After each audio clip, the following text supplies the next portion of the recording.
আমার হাতে আছে একটি ভালোবাসার কার্ড। তার মানে বুঝতেই পারছেন আর কদিন পরেই বিশ্ব ভালোবাসা দিবস। ভালোবাসা দিবস এলেই আমরা বিভিন্ন গিফট আইটেমের খোঁজ করি আমাদের প্রিয় মানুষকে উপহার দেওয়ার জন্য, এবং এক একটি কার্ড ভালোবাসা প্রকাশের কিন্তু অন্যতম মাধ্যম। কিন্তু সময়ের পরিবর্তনে কার্ড অনেকটাই আবেদন হারিয়েছে, সেই সব জায়গায় দখল করে নিয়েছে নানা ধরনের গিফট আইটেম।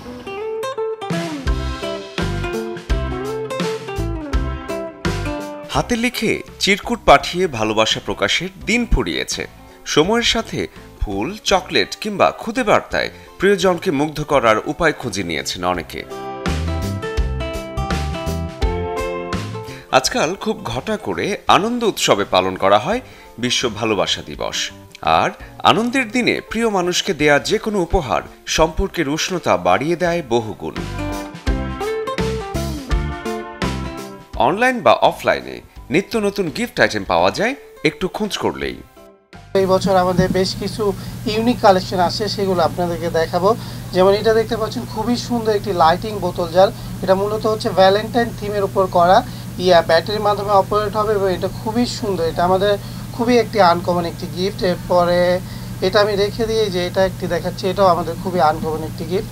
এটার মধ্যে আপনার প্রিয়জনের টোটাল 4 পিস ছবি রাখতে পারবেন, সুইচের মাধ্যমে মুভ করবে। এটা খুবই সুন্দর একটি স্ক্র্যাপ বুক। এটা হচ্ছে বিভিন্ন মোমেন্টের ছবি রেখে এটা ক্যাপচার করতে পারবেন, খুবই সুন্দর একটি গিফট। এই যে এখানে দেখা যাচ্ছে হলো, এই যে এখানে ছবি রাখতে পারবেন এবং হচ্ছে প্রিয়জনের সম্পর্কে কিছু লিখতে পারবেন। এটা পুরাটা হচ্ছে টোটাল 40 পিসের একটি স্ক্র্যাপ বুক আছে। কার্ডে লেখা ভালোবাসার দুটো লাইন দেখলে মন ভালো না হয়ে পারে না।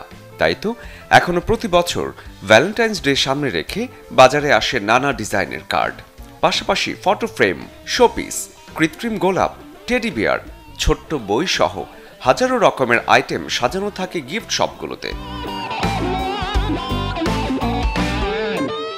উপহার দেওয়ার ক্ষেত্রে প্রয়োজনীয়তার বিষয়টিও মাথায় রাখতে হবে। এমন কিছু বেছে নেওয়া উচিত যা প্রিয় মানুষটি ব্যবহার করতে পারবে। তাই হাতে খানিকটা সময় নিয়ে একটু ভেবে কিনুন ভালোবাসা দিবসের উপহার। ইউজ পরিমাণ প্রোডাক্ট আসছে, যেমন আপনার doll, mug, showpiece, lamp, glass কটেশন, ফটো ফ্রেম, মেসেজ বুক এবং আপনার গিফট বক্স।